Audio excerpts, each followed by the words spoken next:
एक नर पिशाच के हाथ में ये सिस्टम है, वो हज़ारों लोगों को बलिदान करना चाहता है। इसे मैं नाग कहता हूँ। नरेंद्र, अमित, गौतम तीनों ने चक्रव्यूह में पूरे देश को फंसा लिया है। अब इनकी गिद्ध दृष्टि जमीन पर है। हमारे साथ यहाँ पर स्वामी हर्षानंद जी मौजूद हैं।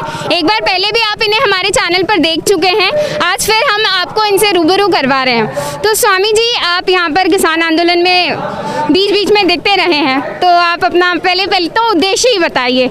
मैं हर दिन आता हूँ और मैं लोकतंत्र का समर्थक हूँ। इस लोकतंत्र को नष्ट करने की कोशिश की जा रही है और देश 1947 में आज़ाद हुआ, लेकिन सही मायने में लोकतंत्र आम आदमी तक पहुंचा नहीं। भारत की आत्मा ने किसान दुखी हो रहा है।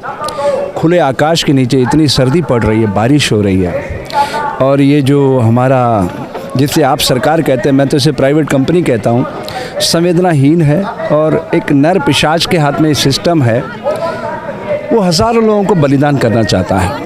मेरी ये पीड़ा है। मैं साधु बना हूँ। साधु का धर्म है समाज की सोई चेतना को जगाना।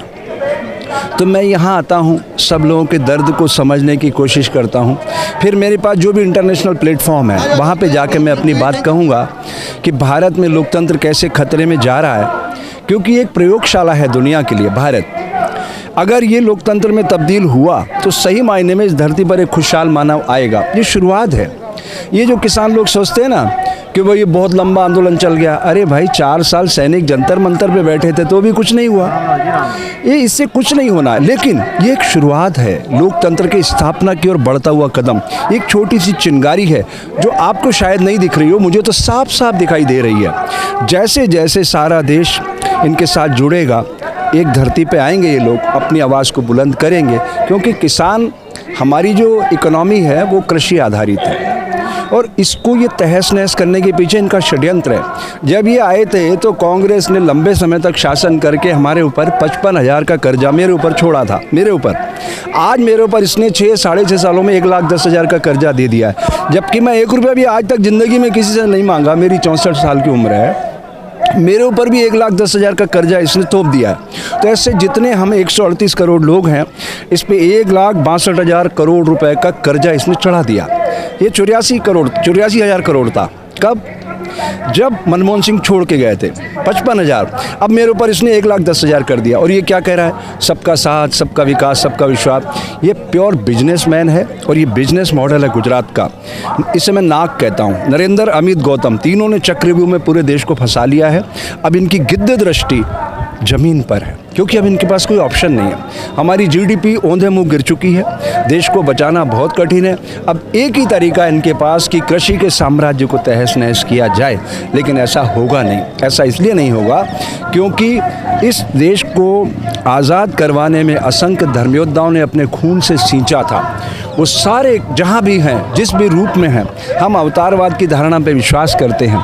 मेरा विश्वास है कि वो सारे लोग मिलजुल कर अब ये प्रेरणा बना रहे हैं। हमें तो ये गुरु महाराज जो हमें कह रहे हैं, वो हम आके इन मंचों पे और आपके सोशल मीडिया के माध्यम से बोल रहे हैं। मैं किसानों से प्रार्थना करना चाहता हूँ कि आप लोग इस रेखा को बिना छुए लंबी रेखा करो।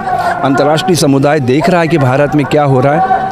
ये आदमी एक नर पिशाच है, इसको मानसिक रूप से चिकित्सा की ज़रूरत है। ये कुछ भी ऐसी गलतियां करेगा जिससे फिर सारा अंतर्राष्ट्रीय समुदाय इस पर दबाव बनाएगा। हम लोग जितने भी हैं एकत्रित हो रहे हैं।